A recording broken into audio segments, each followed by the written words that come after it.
Have you ever wondered why a tiny fraction of the population holds almost all the wealth, and why it seems to stay that way no matter what we do? Here's the truth. 1% of people in the general population control the overwhelming majority of money.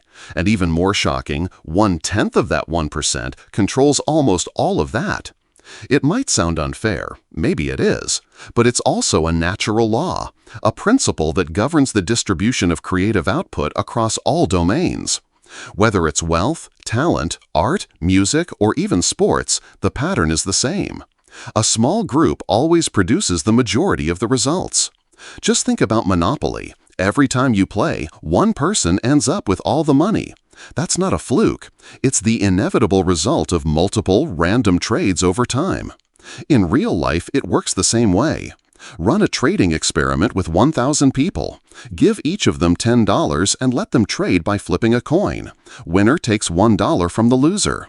Play long enough and, eventually, one person will end up with all the money. Everyone else will be broke. It's a built-in feature of the system, not a conspiracy. And this doesn't just apply to money. Take classical music.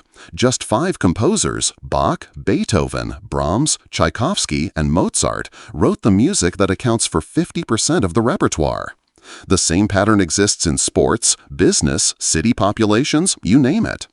Now, when we try to fix this by redistributing wealth, it almost always flows right back to the top, just through different people. Even in wealthy countries like Canada or the US, there's constant churn at the top.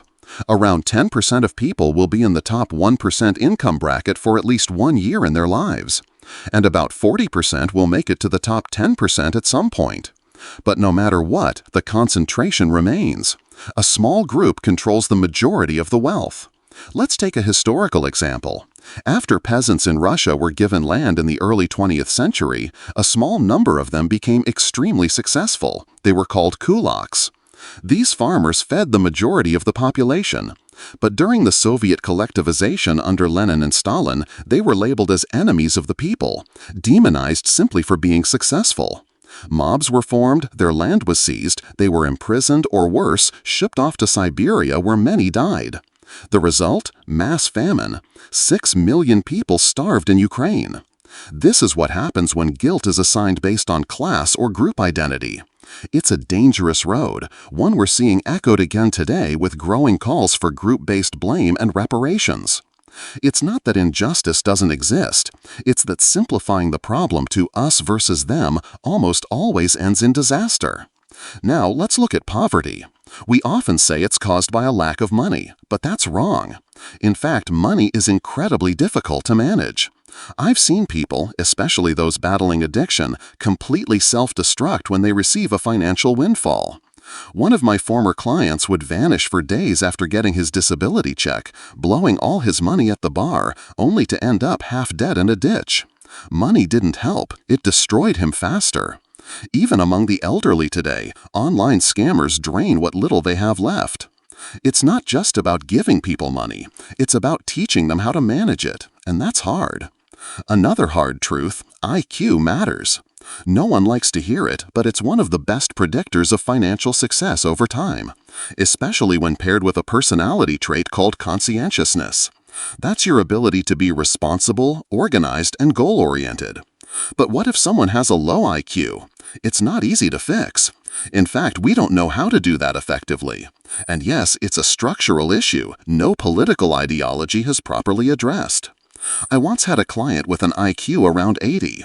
He looked perfectly normal, friendly guy, but even a simple task like folding letters and matching them to the correct envelopes at a volunteer job was overwhelming. The job required logic, attention to detail, pattern recognition, and physical coordination. Most people would breeze through it. He couldn't. And that's not because he was lazy or unwilling, he simply couldn't handle the complexity. We live in a society that assumes everyone is equal in capability, but that's just not true. Massive differences in ability are real and they matter.